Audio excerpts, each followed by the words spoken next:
নমস্কার বন্ধুরা, kitchen and travels থেকে আমি বৃন্দা। আজকে আমি ভোগের খিচুড়ি বানাবো। তার জন্য মুগ ডাল আর গোবিন্দভোগ চাল নিয়েছি। 150 গ্রাম করে আমি নিয়েছি। আর সবজিগুলো আমি নিয়েছি, সেগুলো আমি কেটে ধুয়ে রেখে দিয়েছি। আর মশলা যেগুলো আমি নিয়েছি সেগুলো হলো এইগুলো। আমি প্রথমে মুগ ডালটা ভেজে নেব। একটু যখন মুগ ডালটা গোল্ডেন কালার হয়ে যাবে তখন আমি নামিয়ে দেব।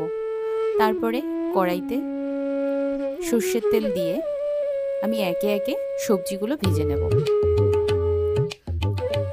কারণ আমি এটা সবজি দেব, মানে সবজি খিচুড়ি বানাবো। খুব ভালো লাগে ভোগের খিচুড়িতে গোটা গোটা সবজি দিলে। সেগুলোকে আমি ভেজে নিচ্ছি।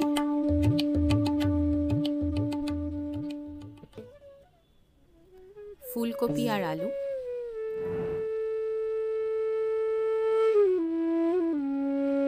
আমি একটু লাল লাল করে ভাজি, তাতে করে আমার ভালো লাগে। তারপরে আমি একে একে মটরশুঁটি, গাজর, বিনস এগুলো দিয়ে দেব। আমি কটা লাল আলু নিয়েছিলাম, সেটা আমি পরে ভেজেছি।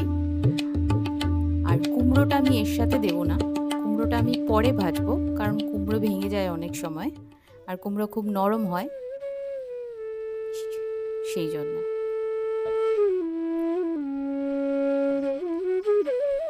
ভোগের খিচুড়ি আমার খুব প্রিয়, তো এইভাবে বানালে খুবই ভালো লাগে, কারণ সব সবজিগুলো আস্তে আস্তে ভাজলে তারপরে অ্যাড করলে ওটা বেটার। এরপরে আমি যেরকম পরিমাণ চাল আর ডাল নেব সেটাকে ইন্টু 6 দিয়ে আপনার করতে হবে, মানে 6 ভাগ তার জল দিতে হবে। সেটা আপনি বারে বারেও দিতে পারেন, আবার একবারও অ্যাড করতে পারেন। আমি একটু উষ্ণ উষ্ণ গরম জলে প্রথমে মুগ ডালটা একটু সিদ্ধ করে নেব। মুগ ডালটা 70% যখন সিদ্ধ হয়ে গেছে তখন আমি সবজিটা দিয়ে দেব। সবজিটার সাথে কিছুক্ষণ রেখে আমি এটা সিদ্ধ হতে দেব।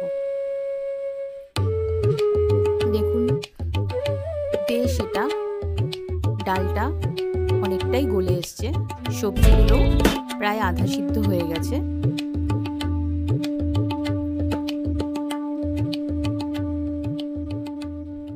একটা সুন্দর কালার এসছে। এবার আমি গোবিন্দভোগ চালটা দিয়ে দেবো, কারণ গোবিন্দভোগ চালটা খুবই নরম হয়, তাড়াতাড়ি সেদ্ধ হয়ে যায়।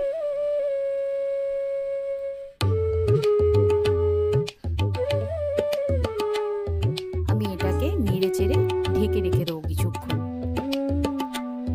এরপর আমার বেশিক্ষণ আর লাগবে না, কারণ গোবিন্দভোগ চাল ডালটা তো অলরেডি হয়ে এসছে। সবজি, গোবিন্দভোগ চালটা খুব তাড়াতাড়ি নরম হয়ে যাবে।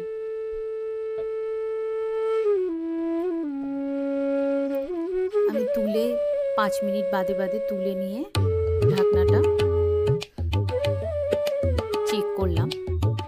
তারপরে কুমড়োটা দিয়ে দিলাম, আর সাথে কাঁচা লঙ্কা, কারণ কাঁচা লঙ্কার স্মেলটা খুব সুন্দর আসে।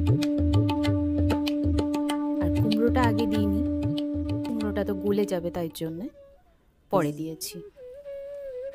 ঢেকে কিছুক্ষণ সিদ্ধ হতে দেব।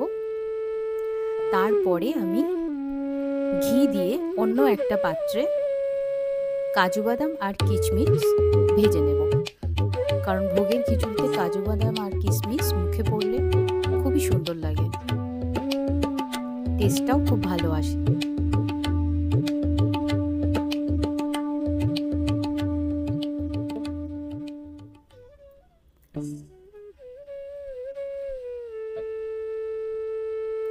এরপর আমি আবার একটু সর্ষের তেল অ্যাড করে গরম মশলা আর তেজপাতা আর শুকনো লঙ্কা দিয়ে দেবো। শুকনো লঙ্কার গন্ধটা খুব সুন্দর বেরোয়। আর একটু কাঁচা লঙ্কাও দেব স্মেলের জন্য। 5 ফোড়ন দিলাম।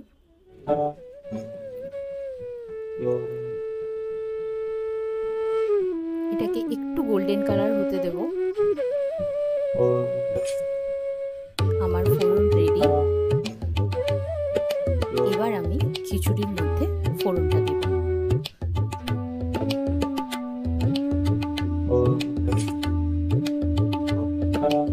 খিচুড়ির রংটা খুব সুন্দর এসছে, আর টেক্সচারটাও খুব সুন্দর এসছে।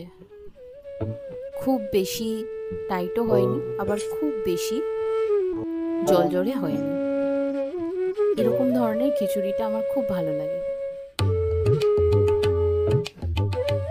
আশা করি আপনাদের খুব সুন্দর লাগছে দেখতে। বাড়িতে বানিয়ে খেলে আরও ভালো লাগবে।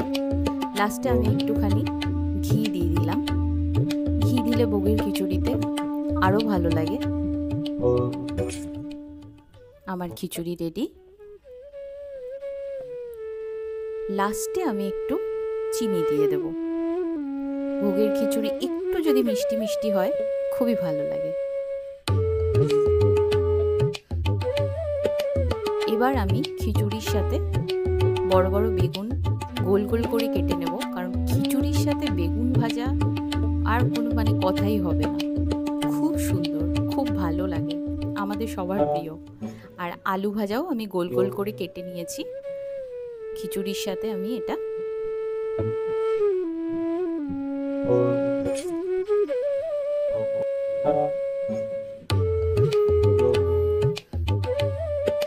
একে একে আমি বেগুন ভাজাগুলো করে নিলাম। খিচুড়ির সাথে পাঁচমিশালি তরকারি, বেগুন ভাজা, আলু ভাজা, পাঁপড় ভাজা আর ধনেপাতার বড়া আমি নিয়েছি। আপনারা আচার আরও অন্য কিছু ভাজা দিয়েও খেতে পারেন। খুব ভালো হয়েছিল।